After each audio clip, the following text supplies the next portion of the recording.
Почитувани драги гледачи на Македонската телевизија, и овој пат официјално ќе ви посакам топло добре дојде во уште една животна приказна.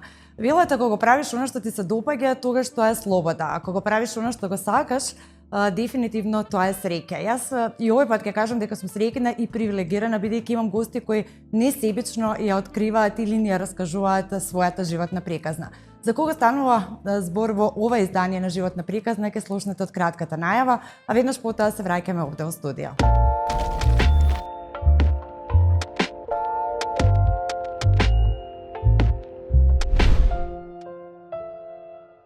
Родена и израсната во Гостивар, својата професионална кариера ја изгради како препознатливо новинарско име, почитувано по сериозен пристап и искрени човечки приказни. Во јавноста е позната и како блиска соработничка на македонската музичка легенда, со која делеше голема професионална доверба. Дами и господа, Сонја Алексовска-Неделковска.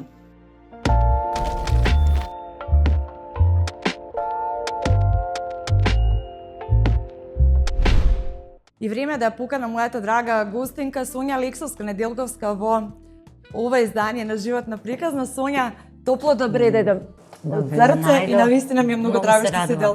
Исто и јас. Имаме доволно време, се надевам, за да раскажеме дел од твојата интересна животна приказна која многумина можеби ја знаат преку песни, многумина ја знаат преку текстови, но ета лично од тебе ќе ја слушнат вака на ваков начин. Како си пред се, Сонја? Добро сум, благодарам на поканата. Многу се израдував што тебе те гледам. Ти си дел од мојот живот, од една нова период, да, и ти си дел од мојата животна приказна и многу е убаво кога ќе сретнеш човек и кој одма ќе ти предизвика насмевки на лице и покрај моите главоболки. И се надевам дека ќе го извадим оној дел од животната приказна, кој ти многу добро го знаеш и многу делови, меѓутоа што ќе биде интересен и пред се поучен за вашите гледачи, од причина што без разлика со што човек се занимава, колку е богат или сиром, секој човек има падови и подеми и тоа е дел од секојдневието, така да не цветаат рози буквално никому. И никому, апсолутно. Драго ми е што те гледам, Сонја, и кажа во најавата дека ако го правиш оно што ти се допаѓа, е дефинитивно слобода, но ако го правиш оно што го сакаш, е среќа и привилегија. Јас многу често знам да кажам, кај тебе едното и другото, бидејќи се занимаваш со професија која дозволува и слобода на некој начин и дефинитивно среќа, бидејќи работиш нешто што го сакаш, нешто што најдобро го знаеш и со луѓе кои навистина е убаво да соработуваш. Од кога започна твојата новинарска кариера, во смисла дали кога беше дете сонуваш дека ќе бидеш новинар, иако знам дека кога ќе те прашале кога ќе си била мала, си велела дека сакаш да бидеш актер? Сакав да бидам актер, имав обиди да бидам и спортистка, меѓутоа малата средина кој што расте, без разлика на фактот што моите можеа да ми дозволат и да скијам и да ја имам најубавата опрема и се, самиот начин на функционирање на таа средина во тоа време не ми дозволуваше и пред да почнам да зборувам за тоа од кога почна новинарството. Јас бев некако секогаш понапред од своите идеи, така што кога бев бев многу активна уште од мала, што значи тоа активна не само со спорт, туку бев и член во сите можни секции што постоја во школото, особено оние поврзани со уметноста, одев и во пионерски дом, отварав соговори, средба на тогашните комунисти, на комунистичка партија и така натака, пеев. Амбициозно. И многу сакав да глумам, знам дека прво оделение кога бевме прв пат кога не запозна учителот и кога рече кој што сака да биде, сите вика наставнички, учителки, докторки и така натаму. И кога дојде учителот, ти Сонја што сакаш да бидеш? Сакам да бидам глумица. Тоа беше шок. И само во тоа време да кажеш глумица, прво видите и од тој крај од кај мене глумица, не знам дека има многу години. Во средна школа почнав да глумам. Прво имав некои во Домот на култура аматерски, прво имав некои мали улоги, меѓутоа со текот на годините дури имав и мюзикли, глумев Црвенка па, Стара мајка, пеев, глумев и бев една тинеџерска, условно речено, звезда во градот. И имаше една представа од Скопје, од Драмски театар, на кој им треба деца статисти и не зема нас од Гостиварскиот театар да излегуваме на сцена, со нив да ја шетаме цела Македонија, тоа бе Викан Динески или Емилчин, така тие врни имиња. И наше беше само паѓаат бомби, ние вриштиме, плачеме и толку беше појавувањето. Меѓутоа имаше еден режисерот на представата ме викна на страни и ми рече, вика, девојче, колку години имаш? Викам 16. Изгледаш многу, имаш години, а изгледаш младолика си, дали ќе сакаш да дојдеш на часови, нас не треба тога се снима, за жал денес не многу серии, детски серии, ќе глумиш, вика, ќе глумиш дете, а можеш да го памтиш текстот бидејќи си повозрасна. Меѓутоа ќе треба да доаѓаш 3 пати во Скопје, во текот на неделата, затоа што треба да работиме на акцентот, на дикцијата и така натака. Јас си го имав тој гостиварски акцентите. Кога им кажам на моите, тие ми рекоа во ред, оди, стани, биди глумица, меѓутоа ти мораш да бидеш одлична ученичка. Бидејќи учев гимназија, тоа е твое, дали ти ќе можеш да постигнеш, а мислам дека учев во најстрогата гимназија во тоа време. Навистина многу учевме и бевме многу и скоромно облечени, тоа беа некои времења што стварно треба за една петка да вложиш премногу. Да го загрееш столчето. Да го загрееш столчето и ја откаш. Пред да дојде да се запишам на факултет и навистина оваа приказна е многу интересна, не знаеш животот каде ќе те однесе, ама знам само едно. Ако нешто силно посакуваш, коцките во универзумот ќе се споја, што би рекол Коелјо, или што би рекол ја, Господ сакал да ми ја исполни таа желба. Требаше да му викам на татко ми, јас ќе се запишам на режија во Прага, каде што студира Костурица, Карановиќ и така да ми вика, во Прага. И ти ќе бидеш режисерка. Од Гостер вика во Прага. А бидејќи татко ми ги исполнуваше сите желби, мислев дека ќе стегне заби и ќе рече, во ред, ова дете не може да се прибере и да се скраси. Меѓутоа, реков, добро, нема да бидам режисер, ќе бидам новинар. И тогаш рекоа, никако, само женско новинар, никако. Мајка ми беше прилично амбициозна. Увек имаше отпор за новинар, отколку за... никако новинар, жена за новинар. Ти ќе бидеш нон-стоп и како што си така, со слободен дух. Кој знае каде ќе ни избегаш и така натака. И на крај решија да бидам правник. Моите решија да бидам правник. Учиш, многу те бива, оратор си, ти ќе бидеш правник и ние ќе те запослиме во тогашен Елем, татко имаше битна позиција како градежен инженер, тогаш на Електромаврово, се денеше не. И одам јас да се запишам, прво тргнав на новинарство, таа година немаше, без да знати е нормално, мисле дека правничка дома ќе пречекат. И ги гледам студентите вамо право, економија, ово, она, новинарство нема и ја во еден момент добивам идеја, викам, ја многу сакам, ако не новинарство, природа, сакам ќе одам агроном да бидам. И фатев пешки да одам, стигнав до Континентал, отидов си пријавив, се вратив и мајка ми ме пречекува, вика, ќерко, што направи, како е приемниот, што е? Вика, ти многу брзо ќе завршиш, можеш и адвокатка да си бидеш, ептен те бива. Каква професија се најде, викам, јас не се запишав на правен. Не можем ни на новинарство, пошто имаше и паузи тамо тој период. И една година прима, една не, вика, кај се запиша? Викам, ја ќе бидам агроном. Агроном? Од каде на каде, да. И сега одма, штали ми излага, ниви. Тој им е првата гледка, вика, ти ќе бидеш агроном. Викам, ќе бидам. И тога се дигна паника, почнав да учам за приемен испит, положив одма. И многу агрономи, Петар Ренџов и останати, многу од световна естрадава студирав со нив, тие беа сите агрономи. Меѓутоа, втора година кога бев си реков, дај сега да се запишам на новинарство, да го напуштам факултетот. Ме завлече факултетот, ме завлекоа предметите, јас сакав природата, сакав тоа што изучувам, доста добро ми одеше хемија, освен математика, и го завршив факултетот. Сега што ќе работам? Меѓутоа, требало така да биде. Ми се јава еден комшија мој, блиско до куќата што живееше, има куќа, другарот, двајца беа браќа, за жал едниот почина, Драгиша и Мики Геговски, и ми викаат, Сонче, ние отворивме радио и ти си скроена да бидеш дел од програмата на ова радио. А ја што туку дипломирана им викам, не мислам ја во Гостивар да живеам, мислам ја не мислам ни во Скопје. Прва дестинација мислам дека ќе ми биде Београд, и исто така планирам да одам и негде во странство да видам каков е животот таму. И тој вика, дојди, не, нема шанси, ја сакам да работам, ама нема шанси.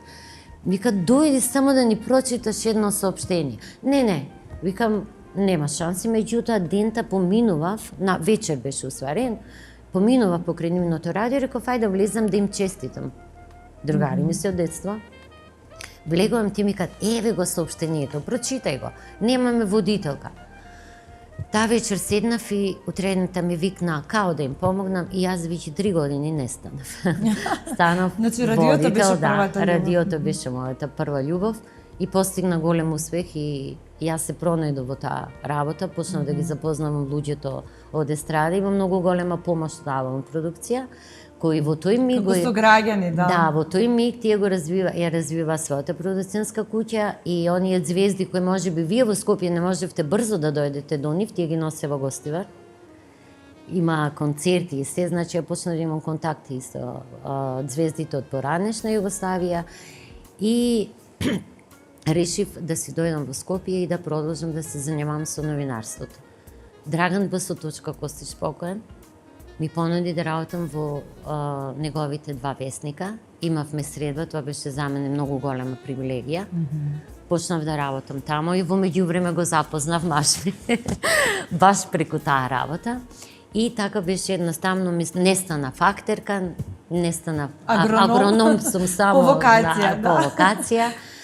Кога работев во Дневник, еден период имаше тука агрономи двајца, еден период понудив да ја водам таа редакција, меѓутоа веќе им беше подполнето местото и од друга страна си реков, добро, веќе знам што е студирање, знам што значат десетки и шестки, многу вложив и се. Никогаш не се вида како дел од информативна програма? Никогаш. Мене повеќе ми лежат оние социјални теми, не само естрада. Јас сега мислам дека сега во женски магазин со тие колумни, мислам дека го достигнав за себе, својот врв во пишувањето, од причина што почнав да вадам многу од себе и моите примери да им бидат насока на оние што ме читаат. Сонја, како изгледаше твоето детство? Знам дека си била темпераментно дете, како што си до ден денес. Фудбалерка. Ја бев татин син. Повеќе со машки се дружиш или со жени? Со машки, немав кукли. Немав на вистина и ќе играв фудбал, имав патики. Татко ми беше поврзан со спортот на повеќе начини. Иначе, само што почнав да одам, јас бев или во спортски сали или во гледав фудбал на терени. И татко ми постојано ме носеше со него, многу бевме на вистина од првиот момент приврзани.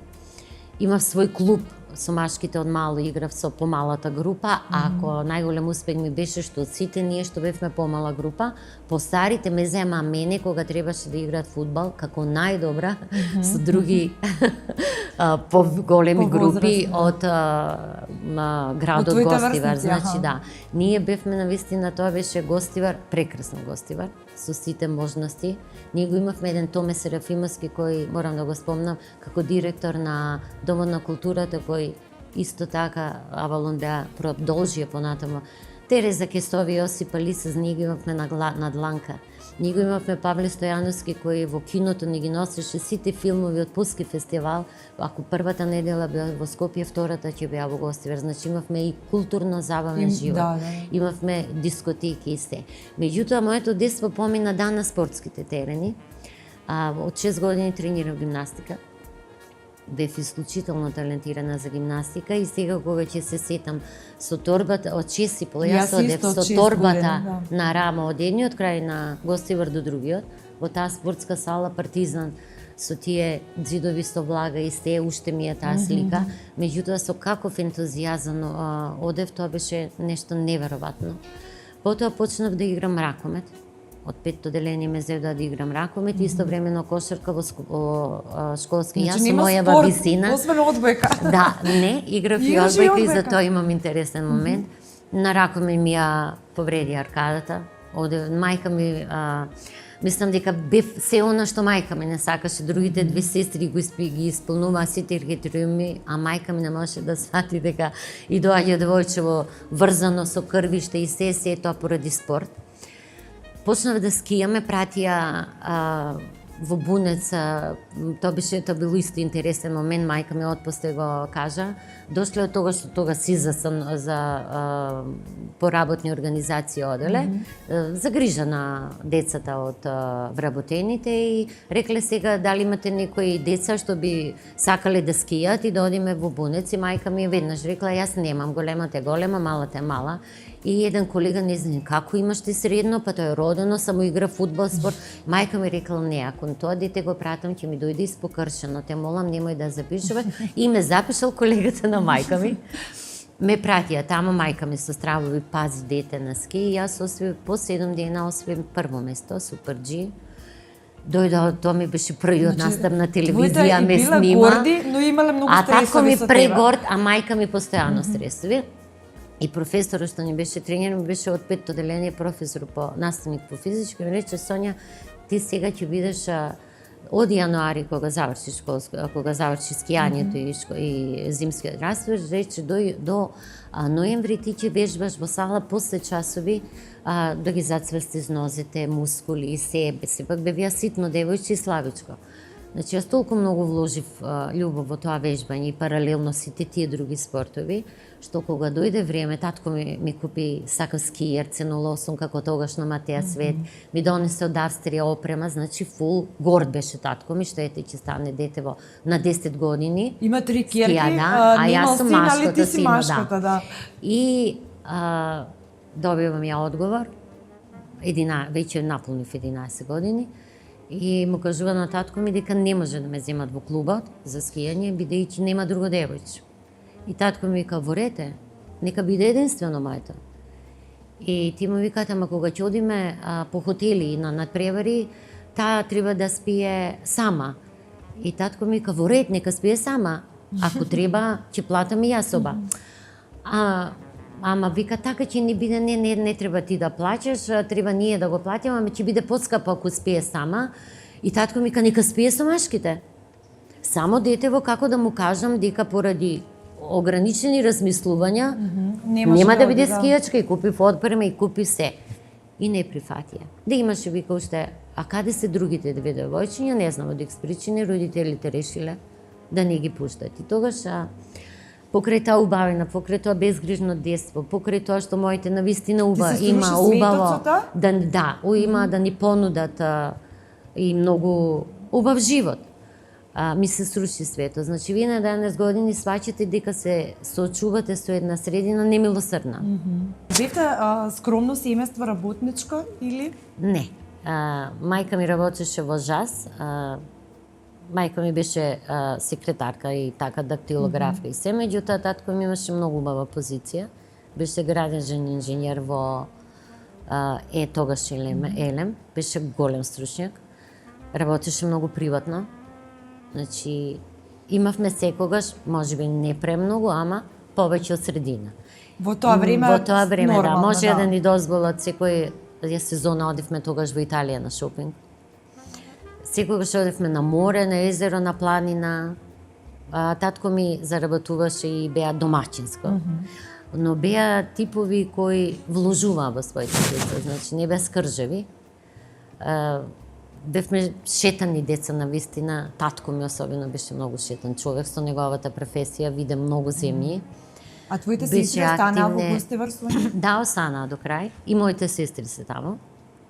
Тие нема амбиција да заминат од Гостивар? Никогаш. Меѓутоа, периодот кога ја требаше од радио да дојдам во Скопје, кога немав стално запослување, кога живеев од еден обичен хорнаварач, што воопшто не ми стигнуваше, моите сестри беа тие што рекоа, сега ќе вложите во Сонја.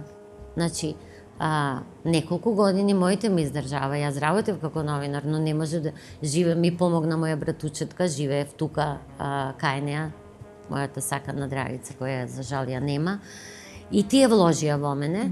И ден денеска сепак си имала подршка. Имав подршка, да. Никогаш, фала му на Господ, никогаш не сум била дете кое мора да работи за да заработи, кое оскудева од многу работи.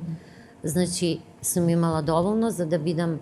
Не сум ни сакала премногу, иако сакавме како девојчиња многу повеќе да се дотеруваме и тие шопинзи во странство и се, меѓутоа, навистина сум задоволна. Така, Гостивар беше местото исто каде што го запозна Огнен или Скопје? Не, Гостивар беше местото каде што јас почнав да го откривам Огнен Неделковски како текстописец, бидејќи по природа многу читам. Тоа ни беше четиво, само што прозборевме, мислам дека татко ми не ставаше книги пред нас, кои беа и вестници, и секои беа задолжително четиво, за мојата постара сестра и за мене. После малата, ние на 5 години сме разлика. Толку многу читав што мислам дека и ден денеска во мојот дом можете да најдете книги и под перница, и под кревет, и се, уште ми остана тоа. Во контекст на тоа читање што го спомнувам, беше анализа и на текстови на песни. Анализирав исрански песни и се, и дојдов до ситуација кога почнав да ги анализирам македонските песни, бидејќи многу слушам музика. Мојот стрико, примариус, невролог доктор Живко Алексовски, е најголемиот колекционер на CD-а и плочи во Македонија. Се запозна и со Драган Костич. Нашиот живот, во животот на Алексовски е препон со музика. Значи, генот музички го имаме од Алексовски, тоа што сега син ми е музичар. Тој многу ми ги преведуваше тие песни, тие текстови, сите новини од музиката и така натака. И јас кога стигнав до македонската музика, го открив Огнен Неделковски, текстописец, имаше една песна за нас од Силби Бенд. Многу ја сакав и го анализирав текст по текст и стигнав до Огнен Неделковски. Почнав да го замислувам кој е овај Огнен Неделковски, кој е оваа жена што толку го ранила, што толку пати текстовите. Значи, ова е жива вистина и тој текст ми следеше во радио и еден друг македонски текст, зашто од секога сум била и поборник за македонската музика, како анализа така и некогаш во ноќна програма ги читав и тие текстови. Кога дојдов да работам во Скопје, наслушнав за Огнен Неделковски, дека е текстописец и така, и Љупчо Алексовски ми беше уредник и ми вика, кој е тој Огнен Неделковски да го запознам? И тој ми вика, Сонче, ќе му правам во радио интервју, дојди ми вика, ама јас не можев додам. И се враќа Љупчо, бидејќи Љупчо работеше во радио, ми вика, го запознав Огнен, прекрасно дете. Викам, супер. Завршил војска, завршил факултет. Викам, браво. Ама помлад е. Викам, како помлад? Па вика, едно 5-6 години од тебе. Викам, што? Јас со бебе ли да бидам? Молим те, Љупчо, какво запознавање? Ама викате, па уште бебе, не дете. Ама вика, му реков дека ќе те запознам, дека ти се интересира за неговото творество. Не, вика, немам шанси, Огнен Неделковски, заборави го. Последна година, ние се среќаваме со Огнен Неделковски на Валандово.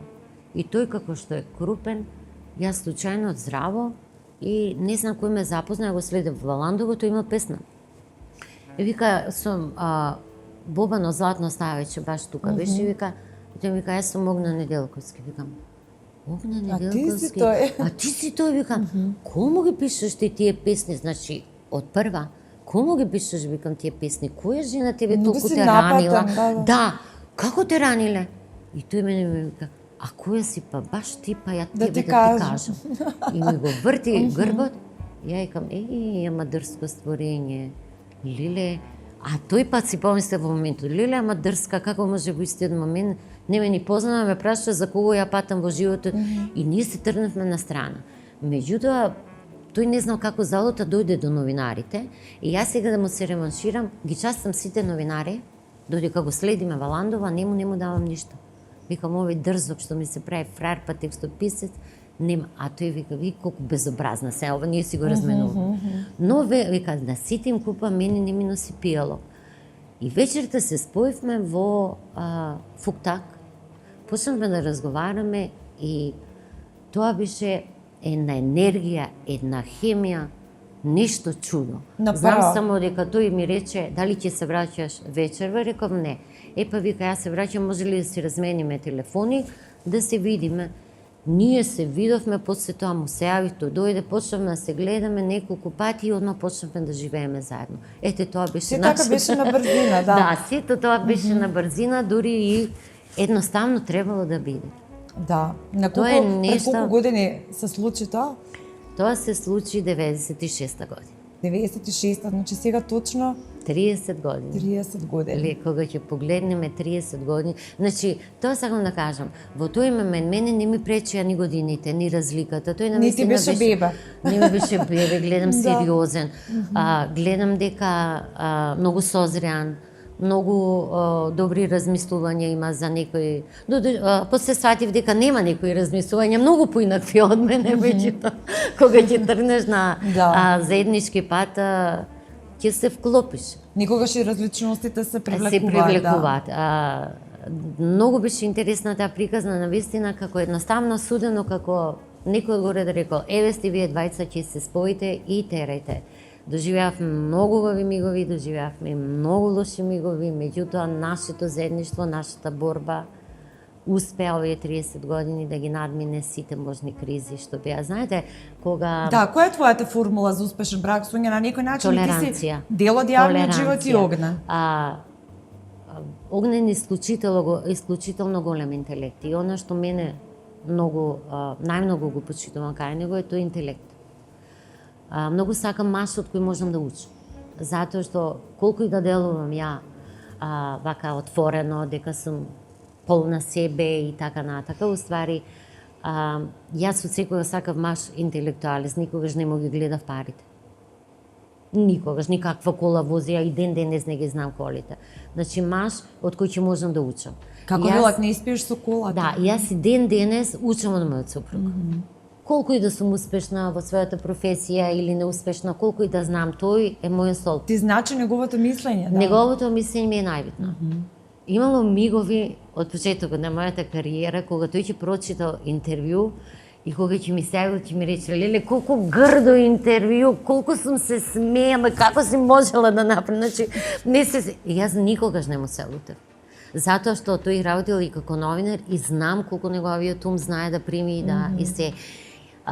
Голем уметник е, голем писател, меѓутоа голем драматург. Не дека ми е сопруг, текстови говорат но за тоа. тој исто многу добар и сценарист. Но за жал, ова средина не му дозволи да го истакне талентот. Генерално, ние сме биле секогаш уметничка фамилија, никогаш политички определени или не. Едноставно, нашата мотивација била Македонија во кој контекст? Ти го даваш македонскиот јазик, ти ја форсираш македонската музика, ти шириш македонштина преку песна, ти шириш македонштина преку афирмација на македонските пеачи или не, зашто мој ресол не бил. Меѓутоа, тоа не било забележано. Не сте задоволни од третманот во оваа земја за она што сте го направили ти, Огнен, еве сега да зборуваш? Генерално не сум задоволна од третманот на нашата држава према нашите уметници. Не само спрема Огнен Неделковски, спрема македонската музика, спрема нашите изведувачи. Знаете што, ако треба да си дел од една или од друга политичка партија, за да бидеш ти успешен во драматургија или во сценарио, па зошто? Тоа не вреди. Ние никогаш не сме го гледале тој мотив. Многу и она желба што ние одиме над превари со македонската репрезентација во странство, кога го вееме македонското знаме, тоа е нашето родолюбие и нашата македонштина. Значи, ние како семејство ја сакаме Македонија низ поглед на спортот, во поглед на спортот и уметноста. И музиката и се.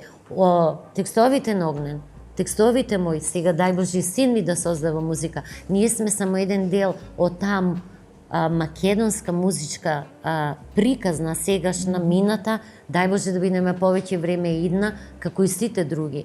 Но додека се пее на македонски јазик, ќе постои и се зборува, ќе постои овој македонски јазик.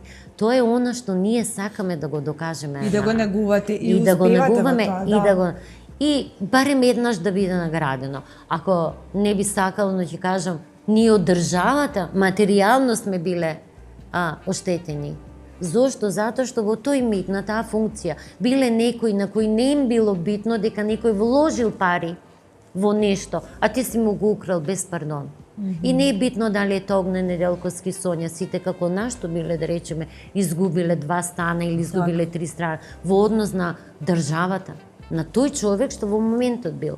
И никој не се потрудил да рече што се случи, зошто така се случи. Па вие сте дали нешто на ова држава. Дај да ве сослушаме баре. Не, никој не нас сослуша, но и не мора. Се додека умееме, ние ќе создаваме за оваа наша Македонија. Бидејќи тоа го правите од срце, а ова Од сигурно ќе срце. допре до некога и се надевам дека ќе допре, Тоа бидејќи се е тие искрено тешки од срце, мигови да. кога ние материјално сме изгубиле, не поради нас. Кога знаете нешто Да. собирате честно, кога не добивате наследство од родители, туку вие решавате да живеете еден живот. Ние уште првиот момент кога се заедовме од Огнен, рековме дека ние бевме хонорарци.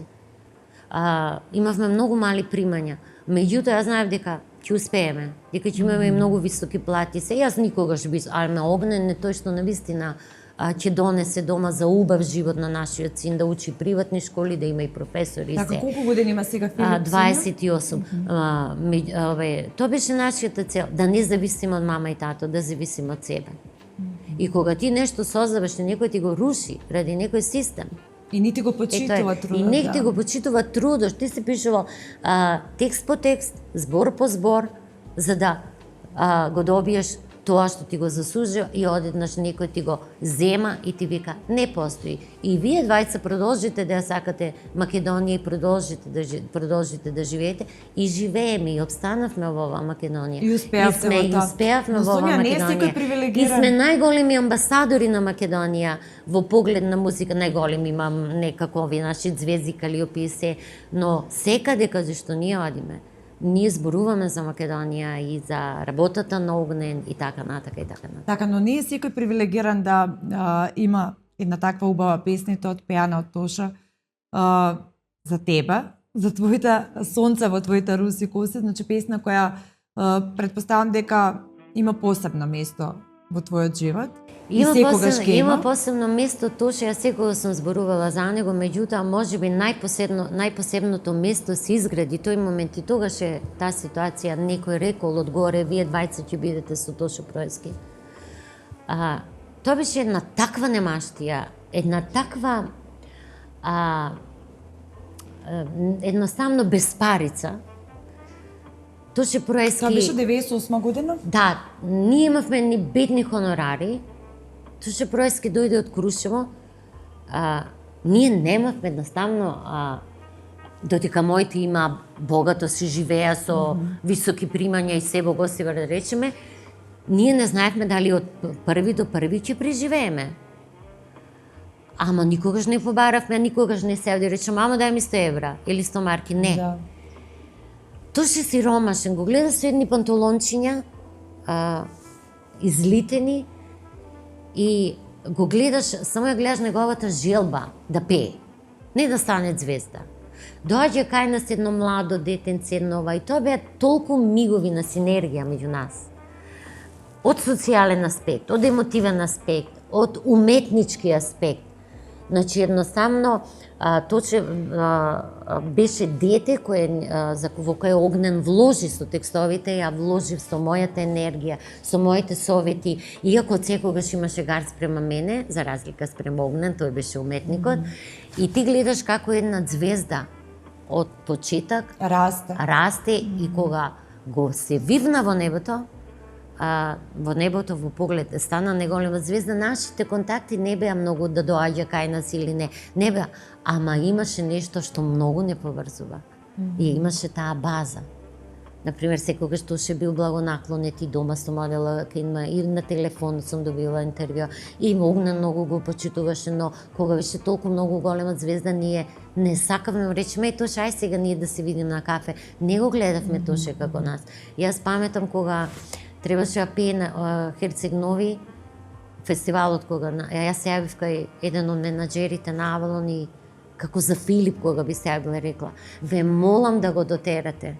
Ве молам ако треба јас ќе вложам. Вика Сонја, не се секире. Значи тоа беа тие мигови, но исто ќе еден ден дојде Тоше кај нас, тоа не сум го кажала, но ќе го кажам сега. И тогаш дојде Лилјана Петрович, стана менаџерка, и прв пат да ја запознаеме Лилјана, тој влага прв кај нас и вика, слушајте да ви кажам нешто. Бидејќи тој ја знаеше нашата ситуација тогаш. иако бевме помалку излезени веќе од таа криза финансиска и се, баш процветав ми кажа, сега ќе ви кажам, ќе имаме пари, оваа ќе работи со мене, не ни треба многу, ќе си имаме онака да си исполним уште некои желби кои не сме си ги исполнили во животот. Ете, тоа беше Тоше Проески. Не дојде да ќе имаме пари во поглед, еве Огнен ќе пишува текстови и тој ќе пее. Да, сите ќе имаме некој бенефит, да. Ќе имаме, вика, не се секирайте, ова ја бива сигурно. Значи да си ги исполним уште некои желби. Значи никој од нас не гледаше во Тоше, еј, ќе успеувај па ја ќе заработам, или Тоше ќе рече, еј, ја ќе станам, кој знае. Такво нешто никогаш мислам, да, не. Да, И кога еден тако човек ќе ти отпее песната, колку беше тешко и одговорно да се напише ова не е крај? Беше преголема одговорност и мене ми е многу драго што имав голема помош од семејството Проески. Има голема помош од сите соговорници кои го извадија најбитното за Тоше Проески, всушност таа книга е на сите соговорници, меѓутоа емотивно ме исцрпе. Емотивно ме исцрпе, многу слози пролеани, бидејќи ти се едноставно си викаш, тоа е она што не мораше да ја пишувам таа книга, требаше да ја пишувам кога е да биде жив, да ми раскаже и се. Имате многу голема морална одговорност што ќе ставите во книгата. Бе во Србија, бе во Хрватска, тоа Славен Ристевски и семејството на Тоше, сето тоа го дозволи. Меѓутоа, оној момент што најмногу ми беше болен, тоа е приеман на тие во Хрватска соговорници, не сите. Сватив колку му било тешко на Тоше Проески да успее на тој пазар, но Тоше таков како што беше, мислам дека ќе успееше и на светската сцена и ќе ги... Сигурно, да, сигурно. Сите тие препаки. Како сега гледаш, веќе помина неколку години, како поминува кај публиката книгата? Сега повеќе се појавува интерес од како имаше реиздание. Се уште само во Македонија. Реиздание кога за жал не најде спонзори, односно се на 2-3 тројца им пишав, добив не одговори, не сакав. Достоинството мислам дека е најбитно од се и јас сум таков тип што ако треба се ќе изгубам, но не сакам да молам. Ако треба да молам за Тоше Проески, тогаш нема тука разговор. Да се зборува повеќе, да. Знаете, за мене поста две огромни легенди во Македонија, а после и некој. Тоа се Кирил Лазаров, Кире, дај Боже да живее 100 години, и Тоше Проески. Тоа се, Кире го знае цел свет, да, тука и Антиш, тука се Пандев и се, за мене се најголеми амбасадори, они што не промовираат преку музика и преку спорт. За жал, Тоше ќе беше светски амбасадор. Кире е светски исто амбасадор. Треба да излезе во Хрватска и во Србија, така? Треба да излезе во Хрватска и во Србија, меѓутоа тоа е веќе поврзано со филмот што сега се подготвува за Тоше Проески. Дали во контекст на реиздание ќе има веројатно, има голема побарувачка, имаше реиздание во Македонија, меѓутоа за тоа треба поголема промоција и финанси.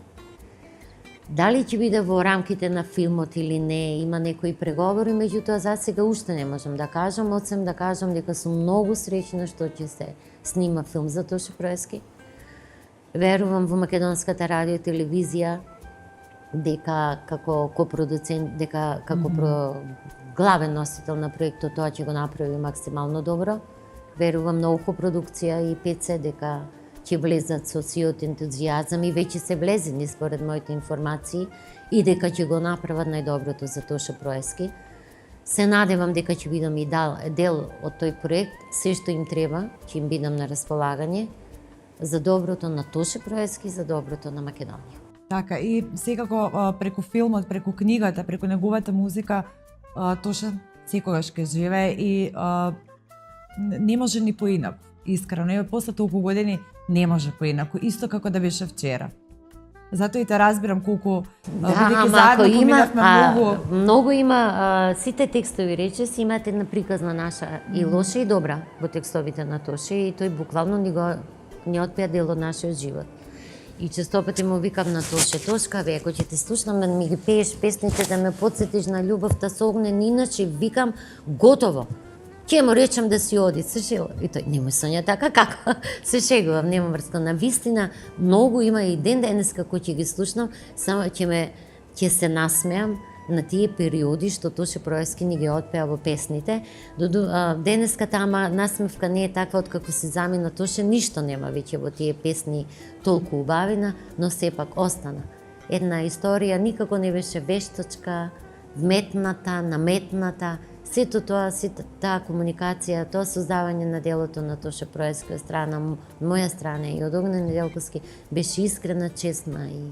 Така, пред се горди што живеевме во времето на Тоше Проески и соработувавме со него и секако поздрав до неговите и секако до семејството и се надам дека филмот ќе биде нешто што заслужува навистина достоинствено да биде неговиот живот прикажан. Да, исто како и книгата, каде може да се најдете за сите оние кои книгата ја има во книжарите, видов во неколку книжари, но може и да се нарача директно од печатницата. Секој што го сакал Тоше Проески, мислам дека многу ќе научи нешто од книгата.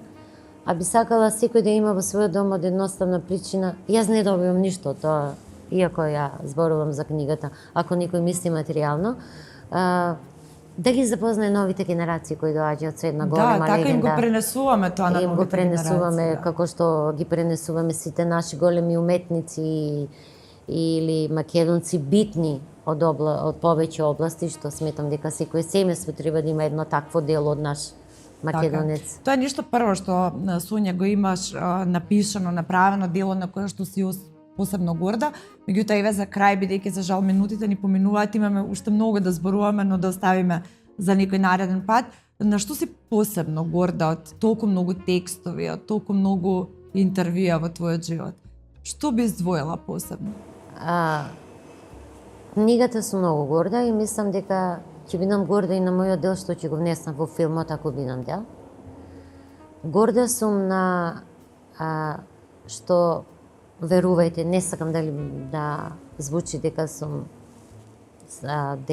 има големо его, но после сите овие години, сите оние со кои почнале да речеме да ги земеме од музиката и се, денеска се многу повозрасни со големи кариери, ја чувствувам нивната почит. Никогаш не слушнав дека сум лош човек и кога критикував. Драго ми е што кај сите нив и ден-денес објавуваат на Facebook дека сум им го направила првото интервју, дека сум им дала шанса. Драго ми е кога ќе слушнам дека и многу композитори, аранжери, јас сум ги промовирала и како такви, ако не биле звезди. Имаше еден аранжер ми рече, Сонја, кога излезе тој текст за мене, моите не веруваа дека ја ќе бидам музичар.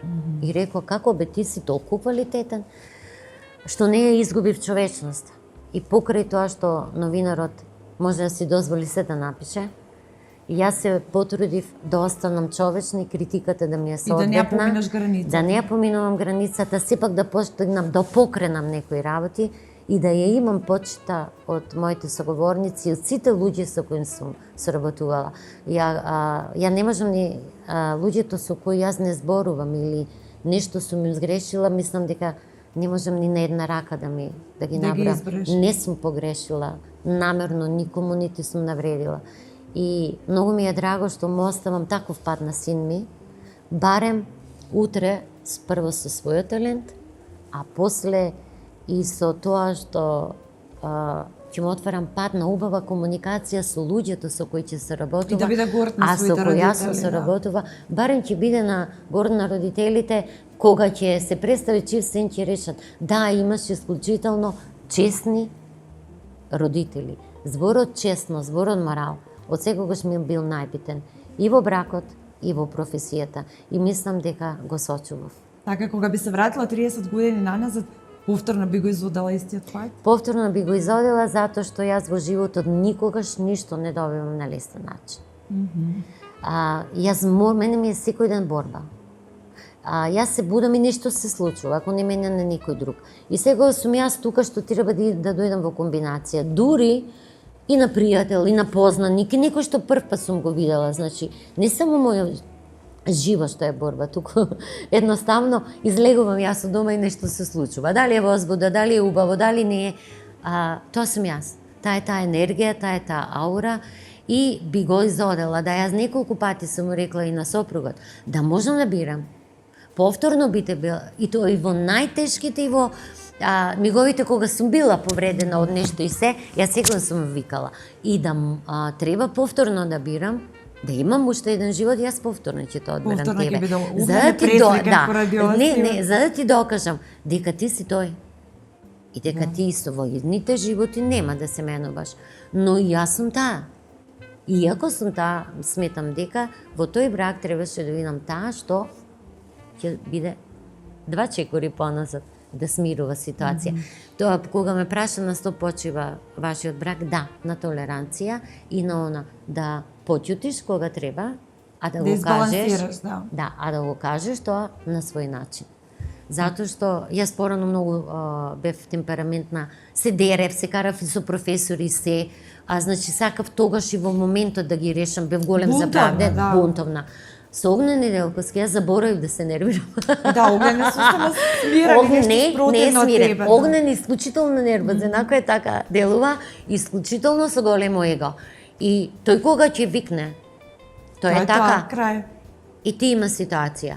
Или да врискаш и детето носно во врескање да ти расте, или да му дадеш да повреска 2 минути, да се смири, па после тоа да го решиш. Значи, јас во бракот станав и понервозна, и попуслива, ама во сите случаи, Огнен е исклучително, да, добар татко и поздрав и до Огнен и до Филип. Сонја, ти благодарам што беше дел од твојата животна приказна, која навистина е една невообичаена, и ти посакувам уште многу успех и уште многу убави текстови. Благодарам, драго ми е. Имаше многу теми да се зборува и се. Мислам дека акцентот го ставиме на она, на нашата македонштина во себе, бидејќи секој човек си ја сака својата земја и да ја сака својата земја не е национално, не е политичко и вакво чувство, тоа е родолюбиво чувство. И ти љубовта ќе ја покажеш со своите дела што ги правиш, а не на било кој начин. И драго ми е што таа љубов кон Македонија многу ја пренесовме на нашиот син и се надевам дека ќе биде наш успешен представник на нашето дело. Така и ќе го продолжи вашиот пат секако. Ти благодарам уште еднаш, Сонја, ќе им се заблагодараме на нашите гледачи кои и оваа сабота беа заедно со нас. Доколку ви беше интересна оваа животна приказна, следува нова точно за 7 дена во истото време на истото место.